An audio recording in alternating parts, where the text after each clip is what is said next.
بسم الله الرحمن الرحيم. السلام عليكم ورحمة الله وبركاته. إن الحمد لله نحمده ونستعينه ونستغفره ونعوذ بالله من شرور أنفسنا ومن سيئات أعمالنا. من يهده الله فلا مضل له ومن يضلل فلا هادي له. وأشهد أن لا إله إلا الله وحده لا شريك له وأشهد أن محمدا عبده ورسوله صلى الله وسلم وبارك عليه وعلى آله وأصحابه أجمعين. أما بعد، فعن أبي هريرة رضي الله عنه أن رسول الله صلى الله عليه وسلم قال: من كان يؤمن بالله واليوم الآخر فليقل خيرا أو ليصمت، ومن كان يؤمن بالله واليوم الآخر فليكرم جاره، ومن كان يؤمن بالله واليوم الآخر فليكرم ضيفه. أخرجه البخاري ومسلم. Donc d'après Abu Huraira, qu'Allah l'agrée, le messager d'Allah sallallahu alayhi wa sallam a dit: quiconque croit en Allah et au jour dernier, alors qu'il restreigne sa prise de parole dans le bien, c'est-à-dire qu'il dise le bien ou qu'il se taise. Et quiconque croit en Allah et au jour dernier, alors qu'il soit bienfaisant envers ses voisins. Et quiconque croit en Allah et au jour dernier, qu'il soit donc bienfaisant envers son invité.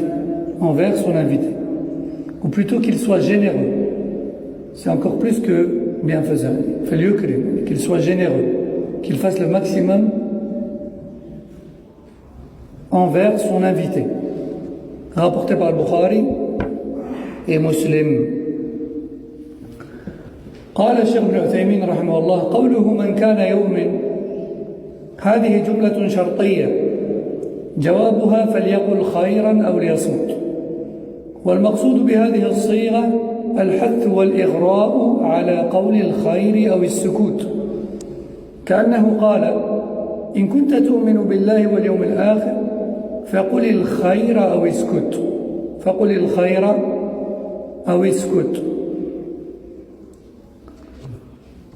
Cheikh Al-Uthaymin rahimahullah nous dit: lorsque le prophète sallam dit celui qui croit en Allah et au jour dernier, alors qu'il fasse ceci ou qu'il fasse cela.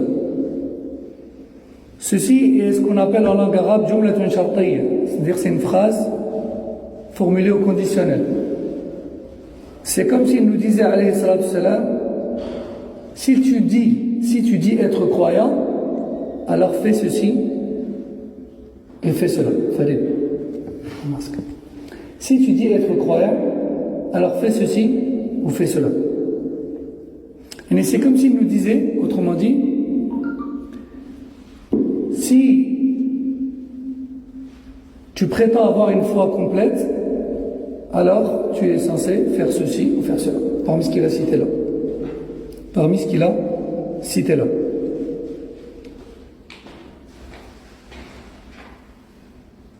والإيمان بالله واليوم الآخر سبق ذكرهما، يعني في حديث جبريل.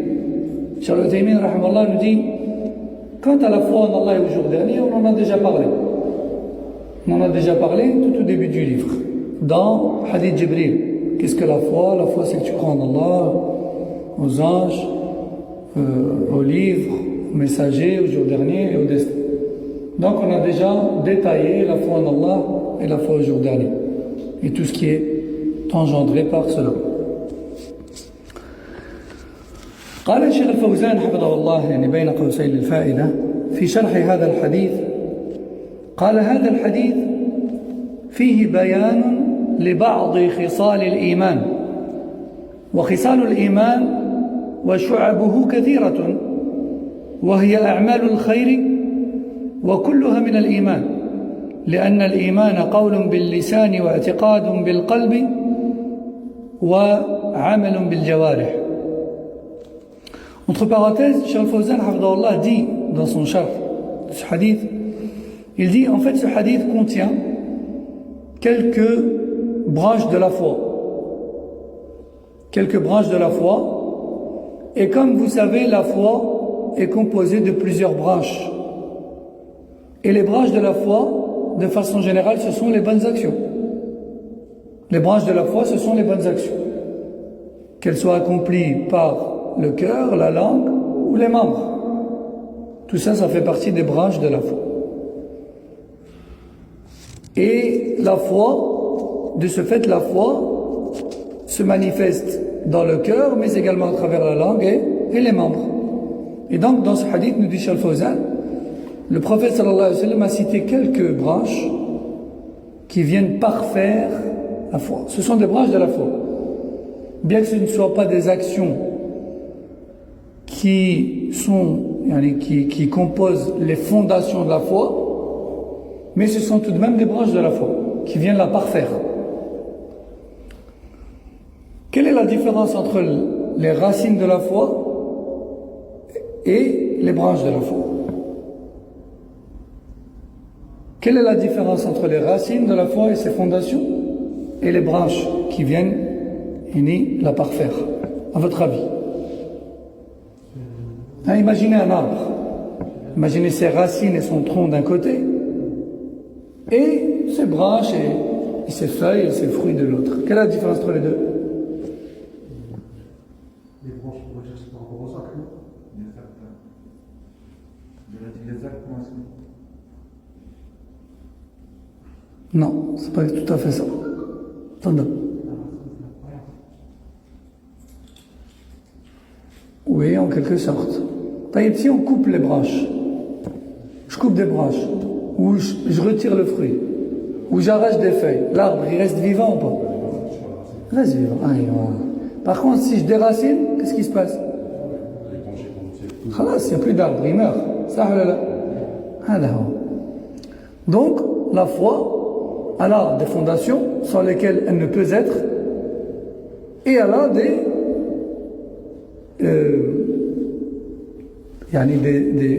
branches qui vont venir la parfaire, la compléter, mais pas forcément, mais desquelles ne dépendra pas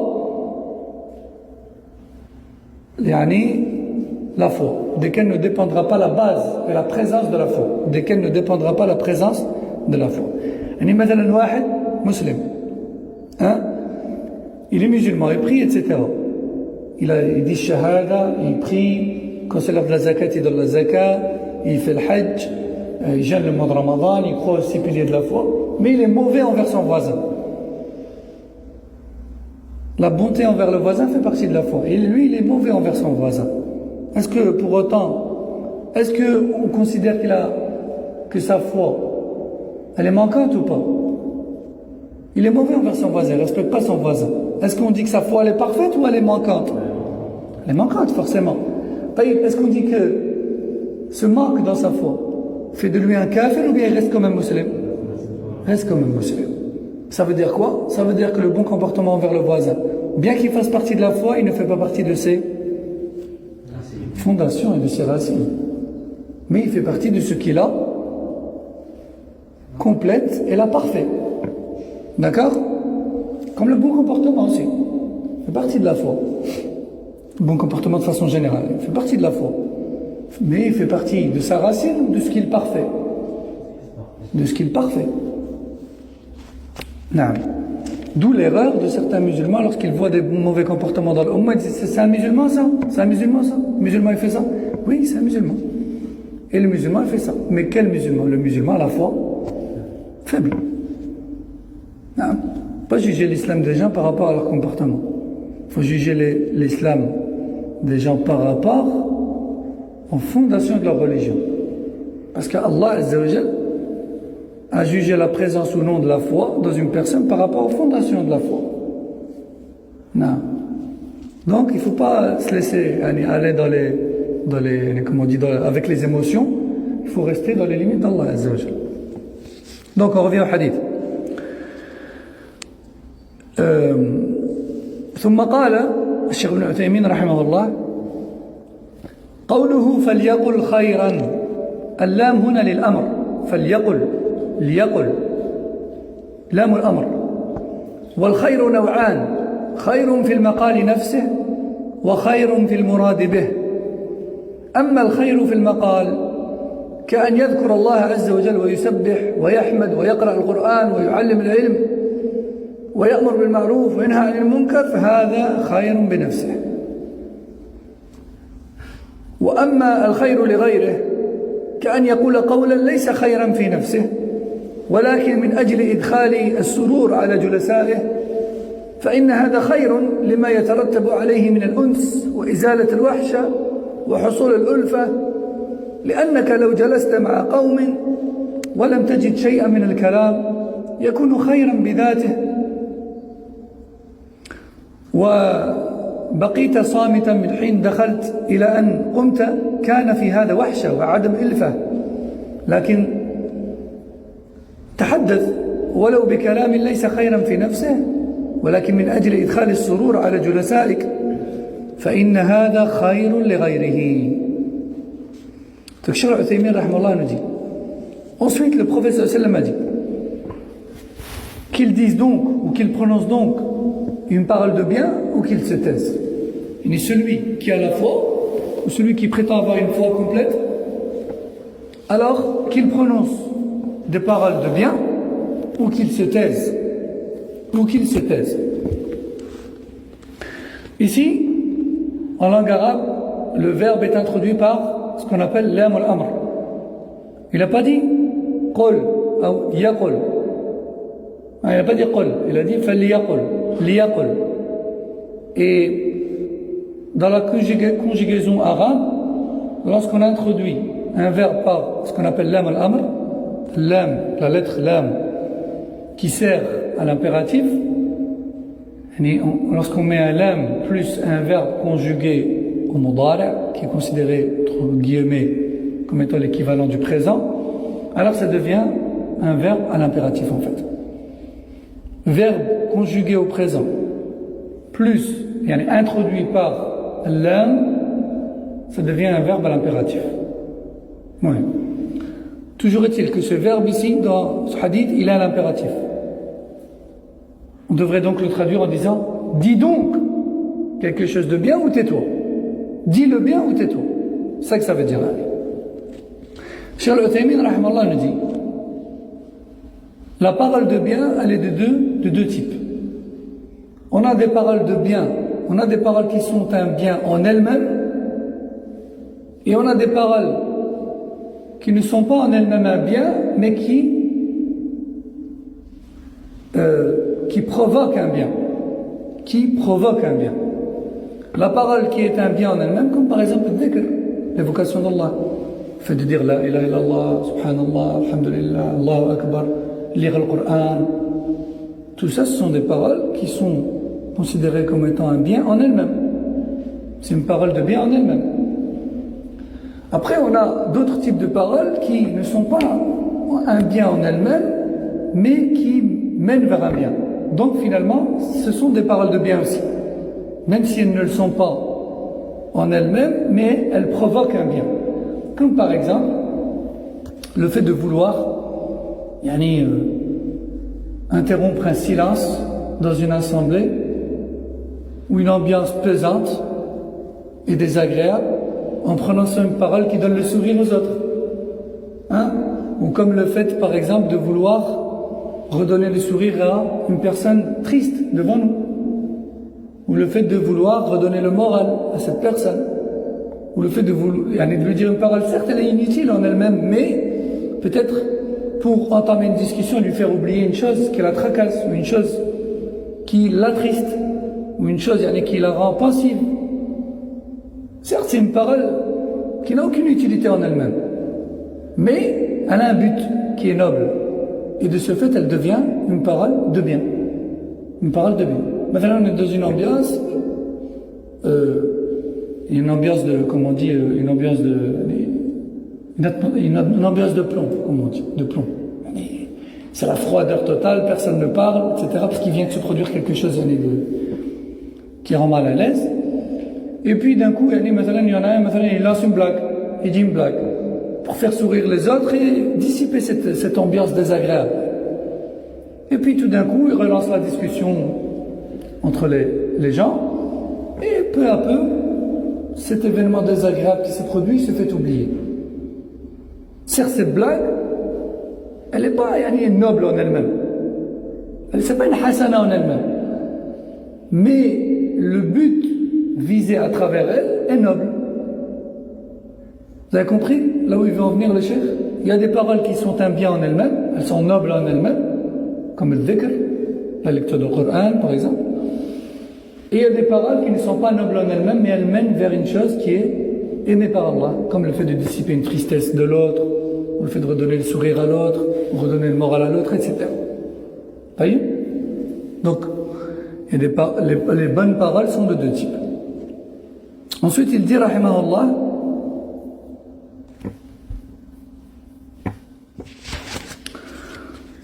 أو ليصمت يعني أو ليسكت. قال الشيخ الفوزان حفظه الله للفائدة في شرح هذا الحديث قال فمن الإيمان الاستعداد لليوم الآخر فمن الإيمان بالله والاستعداد لليوم الآخر أن يقول العبد خيرا أو يصمت. وهذا اللسان سلاح إن استعملته في الخير جنى لك خيرا وأجرا وإن استعملته في الشر جنى عليك إثما وشرا والصمت راحة ونجاة. انتهى. Donc ensuite, le prophète sallallahu alayhi wa sallam dit, donc je reprends, celui qui croit ou celui qui dit avoir une foi complète en Allah et au jour dernier, alors qu'il dise un bien ou qu'il se taise, ici, ou qu'il se taise. Cheikh Al-Fawzan hafidahullah dit, dans son sharh de l'Arba'in Nawawiyya, il dit, fais donc partie de la foi en Allah et de la préparation au jour du jugement dernier que de veiller à ne prononcer que de bonnes choses ou bien de se taire. Ou bien de se taire. Ça fait partie de la préparation au jour du jugement dernier. Parce que chaque parole que l'on prononce sera malheureusement soit pour nous ou contre nous. Soit pour nous ou contre nous. Et Cheikh Al-Fawzan dit, fait partie de la foi en Allah et de la préparation au jour du jugement que de dire de bonnes choses ou de se taire. Car la langue, elle fait partie des armes qu'Allah nous a données. Si tu l'utilises dans le bien, alors tu récolteras le bien. Et si tu l'utilises dans le mal, alors tu récolteras le mal et le péché. Et le silence peut s'avérer être une source de repos et de sauvetage. Le silence peut s'avérer être une source de repos et de sauvetage. C'est facile de parler, ça, mais combien il peut s'avérer être dur de se taire. Parler, c'est facile, tout le monde parle. Mais le plus dur, c'est pas de parler, c'est de se taire. Et qu'Allah Azza wa Jalla nous pardonne, et nous guide, et nous corrige. Allah al-Musta'an. Si c'est pour Allah, oui. Si c'est pour Allah, oui. طيب. Ensuite, قال شيخ ابن عثيمين رحمه الله ومن كان يؤمن بالله واليوم الآخر فليكرم جاره. إذن الشعبة الأولى من شعب الإيمان الكلام لله والصمت لله. استعمال اللسان على الوجه الذي يرضي الله عز وجل. الشعبة الثانية ما هي؟ إكرام الجار. Donc la première branche parmi les branches de la foi que le prophète sallallahu alayhi wa sallam a cité dans ce hadith, c'est quoi? L'utilisation de la langue selon ce qui plaît à Allah Azza wa Jalla. Parler ou se taire en fonction de ce qui est bien ou mal. Ça fait partie des branches de la foi. Ça fait partie de ce qui complète notre foi et augmente notre degré en islam. La deuxième branche de la foi citée dans ce hadith, c'est quoi? C'est la générosité envers les voisins. Envers les voisins. Il dit, et quiconque croit en Allah et au jour dernier, alors qu'il soit généreux envers son voisin, envers ses voisins. Parce qu'en réalité, même si dans le hadith, le mot voisin est au singulier, en langue arabe, en fait, lorsque le singulier subit ce qu'on appelle une idafa, c'est-à-dire lorsqu'il est idafa en langue arabe, kamal idafa en langue française, l'annexion, barakallahu fik. En langue arabe, lorsque le singulier est annexé, il a pour sens la généralité, tous les voisins, de façon générale. Lorsque le professeur sallam dit « Sois généreux envers ton voisin », il ne vise pas un voisin en particulier, il vise tous les voisins. Comme le proverbe qui dit « Être bon envers son prochain ». Sois bon envers ton prochain et Allah te le rendra. Il y a un proverbe comme ça. Bon, eux ils disent « Sois bon envers ton prochain » et eux ils disent « quoi ?» Ils disent « Le ciel te le rendra » ou bien Dieu te le rendra. Ça, on nous dit Allah Azza wa Jal. Et ça, effectivement, celui qui est muhsin envers les autres, Allah il est muhsin envers lui. C'est une parole de vérité. Donc, on dit ton prochain. On ne dit pas tes prochains. Mais même si c'est au singulier, ce qui est voulu, c'est tous les autres, tous les gens que tu croises, les gens de ton entourage. Donc ici il dit, celui qui croit en Allah le jour dernier, alors qu'il soit généreux envers ses voisins. Envers ses voisins. Et si on veut être plus précis dans la traduction, sur base de ce qu'on a dit juste avant, celui qui veut avoir la foi complète, alors qu'il soit bon envers ses voisins, qu'il soit généreux envers ses voisins. قال الشيخ أي جاره في البيت والظاهر أنه يشمل حتى جاره في المتجر كجاره في الدكان مثلا لكن هو في الأول أظهر أي الجار في البيت وكلما قرب الجار منك كان حقه أعظم قرب منك مسافة أو رحما أو ديانة كما بين ذلك في حديث أخرى. Donc Cheikh Al-Uthaymin rahimahullah nous dit, le voisin visé ici, c'est le voisin d'habitation. C'est celui qui habite à côté de toi. Et le sens apparent de ce hadith, c'est que cela englobe tout voisin. Même ton voisin commerçant, par exemple. Imagine, tu as un commerce, un magasin, par exemple, ou une boutique. Eh bien, celui qui tient une boutique à côté de toi est également considéré comme étant ton voisin. Est également considéré comme étant ton voisin. Cheikh Al-Uthaymin dit, mais il semble, wallahu a'lam, que cela englobe beaucoup plus le voisin d'habitation que le voisin du lieu de travail. Wallahu a'lam. Après, Cheikh Al-Uthaymin dit, et plus ce voisin a un lien proche de toi, un lien qui le rend proche de toi, plus il a de droits sur toi. À savoir les trois types de liens. Que ce soit l'islam, le lien de religiosité, la proximité, le lien de famille, c'est ça que tu veux dire? Et le troisième?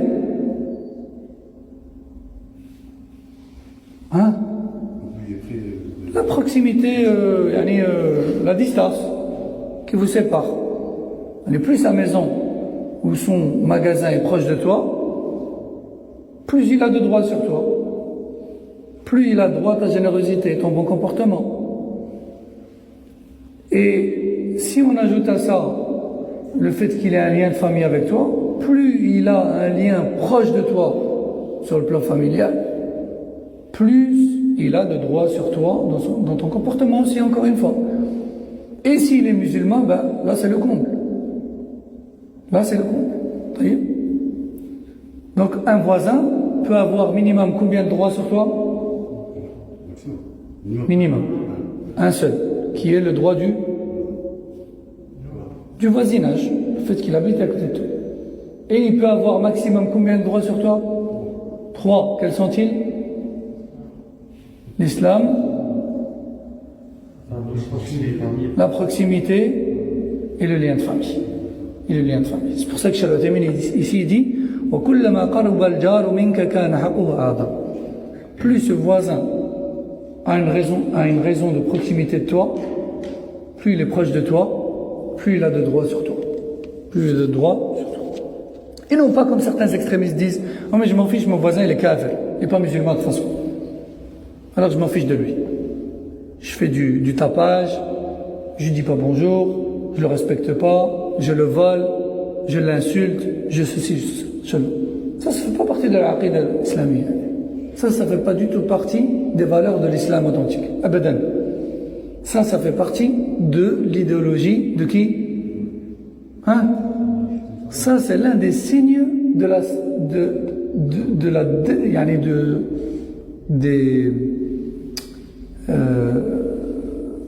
des membres de la secte de Khawarij, de Tekfiri.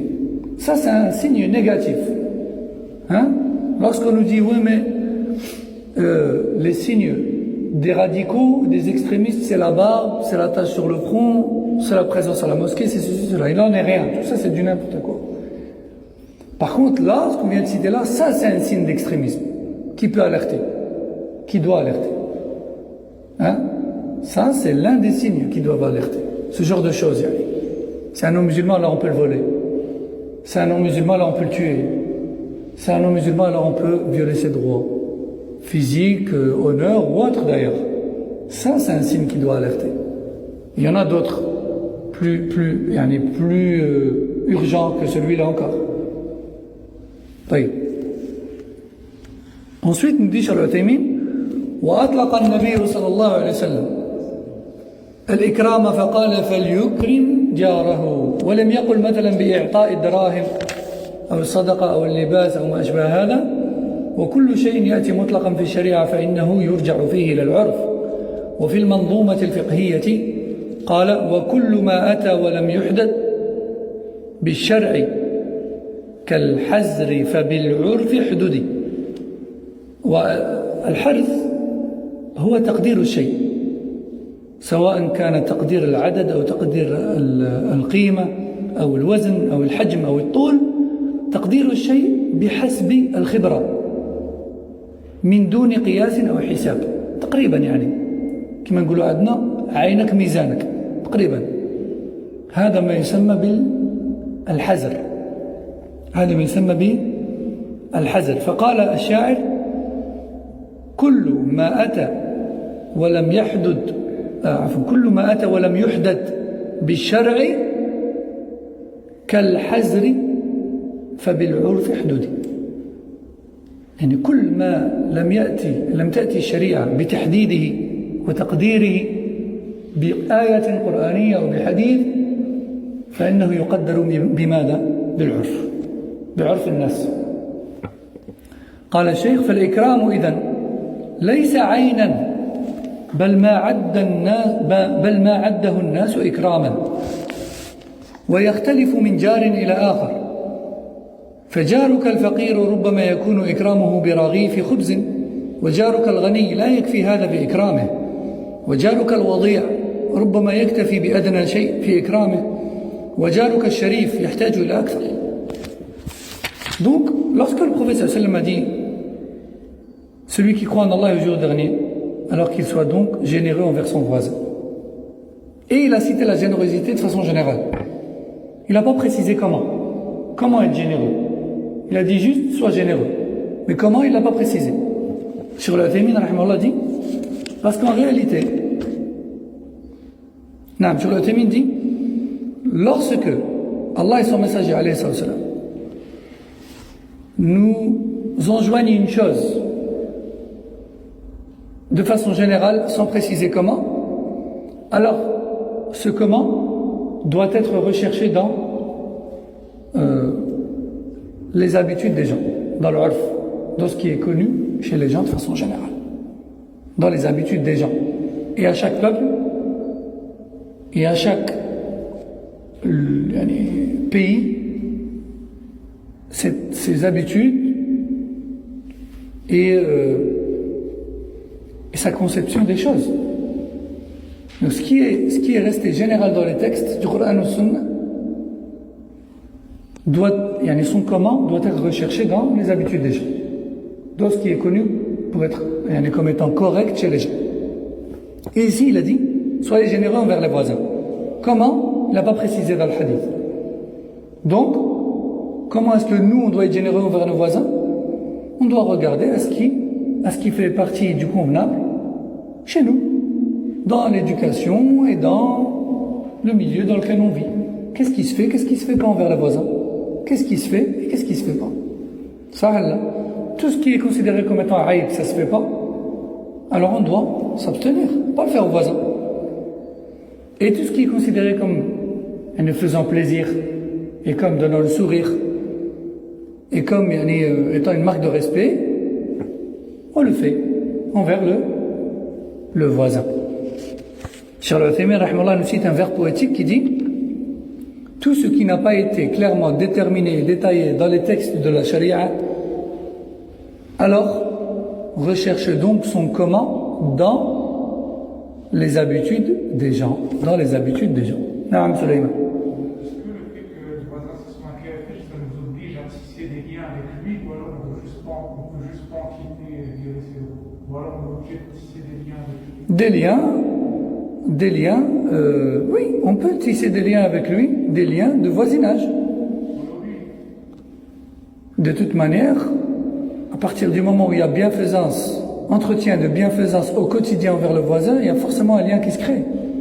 Mais un lien qui est limité à celui du voisinage.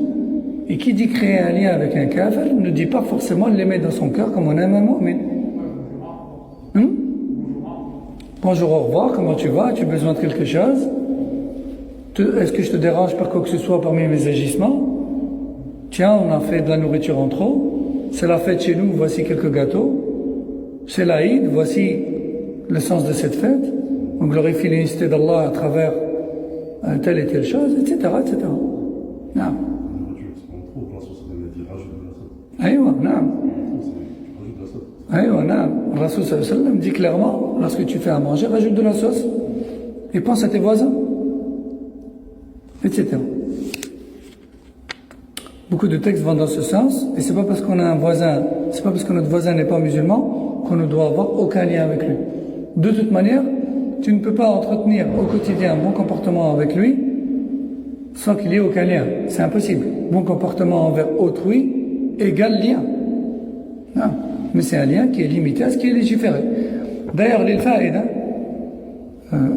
أحد أهل العلم المشهورين به وهو الشيخ محمد بن عمر بازمول حفظه الله كتب رسالة مفيدة جدا اسمها الولاء والبراء، وفيها فوائد جميلة جدا، فوائد مهمة لنا نحن كمسلم، كما يقال أقلية مسلمة في هذا البلد كما يقال. ومن بين تلك الفوائد قال: هل يجوز للمسلم أن يحب الكافر لغير دينه، لأخلاقه الحسنة مثلا، أو لعدله أو لصدقه؟ هل يجوز هذا؟ قال: يجوز هذا بدليل من الكتاب والسنة. يجوز بدليل الكتاب والسنة. فمن دليل الكتاب تجويزه سبحانه وتعالى أو إباحته سبحانه وتعالى نكاح الكتابية وهي كافرة، ومن المعلوم أن الزوج يحب زوجته، فهل يبيح الله عز وجل شيء يتفرغ عنه الحرام وهو محبة الكافر أو الكافرة؟ عفوا، لا يتوقع هذا، مستحيل. وأيضا دليل من السنة، النبي صلى الله عليه وسلم تزوج ماريا وهي قبطية حين ذاك،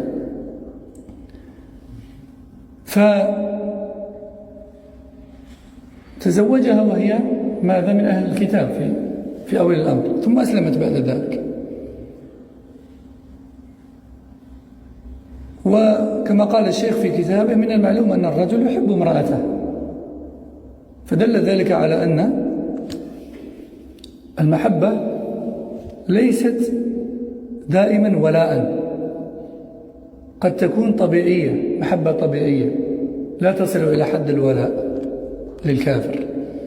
Donc Cheikh Bazmoul, Mohamed Ben Omar Bazmoul, le grand frère de Cheikh Ahmed Bazmoul, a écrit un livre qui s'appelle L'Alliance et le désaveu, dans lequel il a énuméré un certain nombre de questions-réponses très intéressantes, surtout pour nous, musulmans vivant dans un pays non musulman. On côtoie dans la vie de tous les jours et on croise dans la vie de tous les jours des non-musulmans. Parmi les questions intéressantes dans ce livre, est-ce permis en islam d'aimer un non-musulman pour un bon trait de caractère qu'il a, qui n'est pas religieux, comme le fait qu'il soit juste ou véridique, honnête, un bon comportement, etc. Est-ce qu'on peut aimer le non-musulman pour ce genre de choses qu'il a en lui? Réponse oui, c'est tout à fait permis. Avec comme preuve le fait qu'Allah dans le Coran est autorisé, par exemple, le fait de se marier avec une femme chrétienne ou juive. Et le prophète sallallahu alayhi wa sallam a épousé Maria, qui était chrétienne au départ et qui a embrassé l'islam plus tard. Mais au moment où il l'a épousée, elle était chrétienne. Et au début du mariage, elle était chrétienne. Or, nous dit Cheikh Bazmoul, il est connu qu'il est naturel que l'homme aime sa femme. Il est naturel que les époux s'aiment. Or, est-ce concevable qu'Allah et son messager nous autorisent une chose qui mène vers une chose haram, comme le fait d'aimer un kafir? C'est pas concevable de penser cela. Donc ça prouve que l'amour, s'il reste dans les limites du naturel, qu'il n'atteint pas le niveau de l'alliance religieuse qui est haram, il n'y a pas de mal en cela. Non.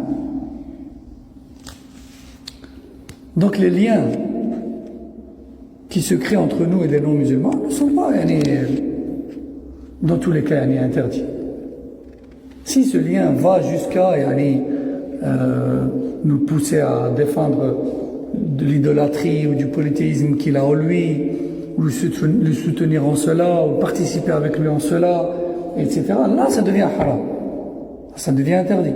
Ou si ce lien nous pousse maintenant, par exemple, à l'aimer dans notre cœur au même niveau qu'on aime un mu'min, qui n'a pas de shirk ni de kufr en lui, là ça devient interdit islamiquement parlant. Mais si ça reste dans les limites du lien de voisinage, il n'y a pas de mal.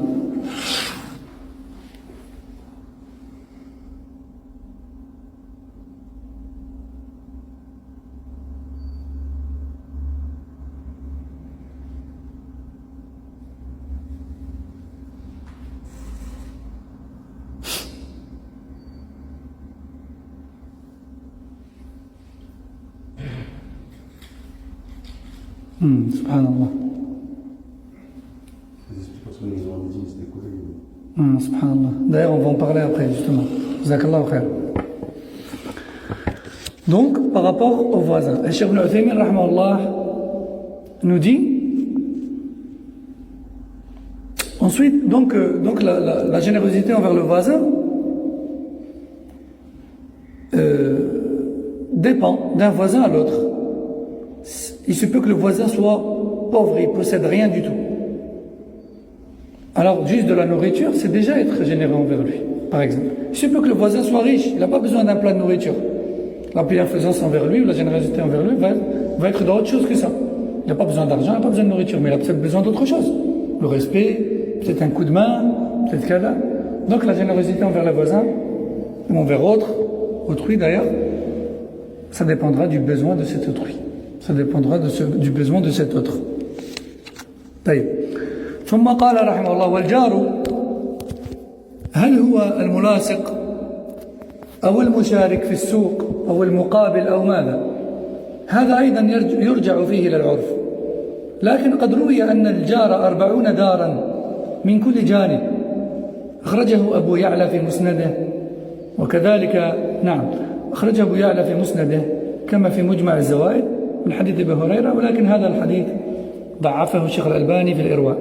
على أي وإن صح قال الشيخ ابن عثيمين وهذا في الوقت الحاضر صعب جدا وفي عهد النبي صلى الله عليه وسلم 40 دارا مساحتهم قليلة لكن في عهدنا 40 دارا قرية فإذا قلنا إن الجار 40 دارا والبيوت قصور كان فيها صعوبة ولهذا نقول إن صح الحديث فهو منزل على الحال في عهد النبي صلى الله عليه وسلم وإن لم يصح رجعنا إلى العرف رجع إلى العرف. Cheikh Al-Uthaymin rahimahullah nous dit maintenant une question intéressante se pose. C'est qui le voisin? Est-ce que c'est la maison qui est collée à nous ou l'appartement qui est collé à nous ou bien plus encore? Cheikh Al-Uthaymin rahimahullah nous dit il est rapporté de certains textes comme dans une parole de salaf rapportée par Abu Ya'la plutôt même un hadith rapporté par Abu Ya'la selon Abu Huraira dans lequel il aurait été dit que les voisins s'étendent jusqu'à 40 maisons jusqu'au rayon de 40 maisons autour de nous. Il y a les 40 maisons à droite, 40 maisons à gauche, 40 maisons devant, 40 maisons derrière. Imaginez-vous, 40 maisons tout autour de tout. C'est tous des voisins. Ils ont tous droit à ta générosité, ton respect, etc., etc. Bon, bien que ce texte-là, ce hadith-là, soit jugé faible par certains savants du hadith, comme Cheikh Al-Albani, rahimahullah, Cheikh Al-Uthaymin nous dit, si ce hadith est authentique, alors nous devons de dire que ce hadith-là était propre à l'époque du prophète sallallahu alayhi wa sallam.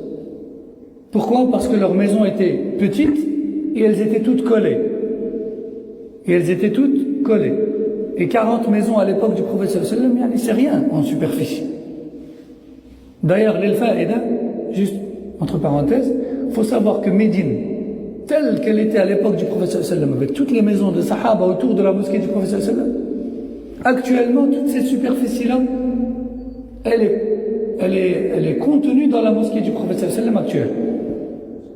Non, la mosquée du prophète sallallahu alayhi wa sallam telle qu'on la connaît aujourd'hui, elle contient tout Médine de l'époque. Toutes les maisons du prophète sallallahu alayhi wa sallam, leurs puits, etc., tout est dans la mosquée du prophète sallallahu alayhi wa sallam actuelle. C'était petit à l'époque. Même leurs maisons, elles étaient petites.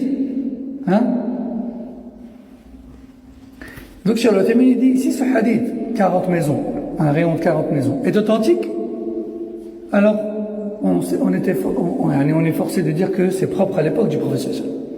Et il dit, à notre époque, c'est très compliqué de donner à chacune de ces 40 maisons autour de nous son droit, le droit qui lui est dû. C'est compliqué. Cheikh Al-Uthaymin dit, et si ce hadith est faible, et effectivement, entre parenthèses, certains savants comme Cheikh Al-Albani l'ont déclaré faible selon sa chaîne de transmission, il dit, si ce hadith est faible, alors on revient à l'urf, on revient à la conception des gens, à ce qui est considéré chez nous comme étant voisin. Dans certaines villes ou dans certains pays, toute la rue c'est ses voisins. Et dans certains peuples, son voisin c'est juste une maison ou deux à côté de lui, pas plus. Et encore, il y en a même qui connaissent même pas leurs voisins, ils n'ont jamais parlé. Bon, ça c'est un peu abusé, c'est blâmable, c'est pas bien. Et le voisin au minimum, si lui a pas envie de te parler c'est autre chose, mais au minimum, bonjour, assalamu alaikum, est-ce que tu as besoin de quoi que ce soit au minimum, même si lui il n'a pas envie de créer des liens. Toi au moins tu fais le pas, tu fais le geste, d'accord, en tant que musulman. Donc, d'ici le hadith est faible, on revient à l'urf. Enfin, on termine en disant ثم قال عليه الصلاة والسلام ومن كان يؤمن بالله واليوم الآخر فليكرم ضيفه والضيف هو النازل بك كرجل مسافر نزل بك فهذا ضيف يجب إكرامه بما يعد إكراما.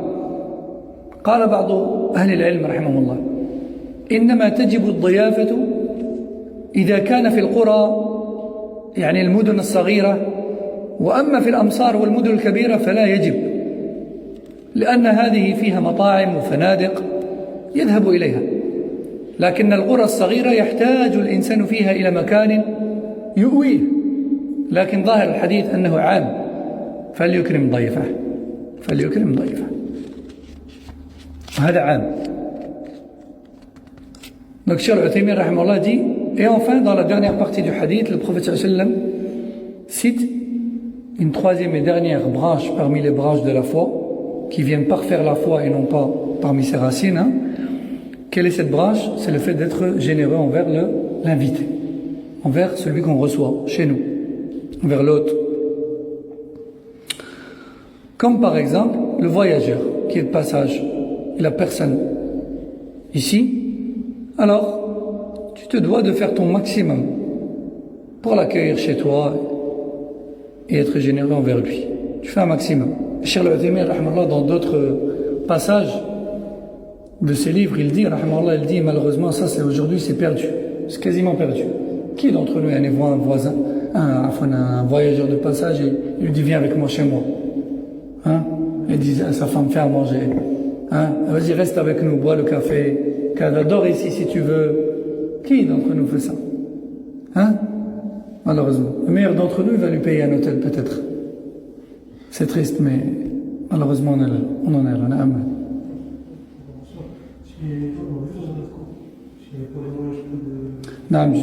J'allais y venir.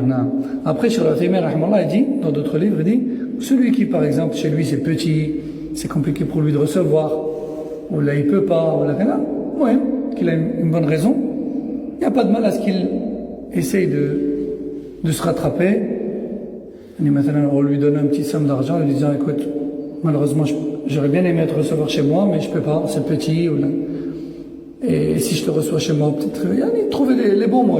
Il dit dans un autre livre, il dit, de lui dire, par exemple, chez moi c'est petit, j'ai des enfants, il se peut que si je te reçois chez moi, ils vont te fatiguer, ils vont faire du bruit, ça sert à rien.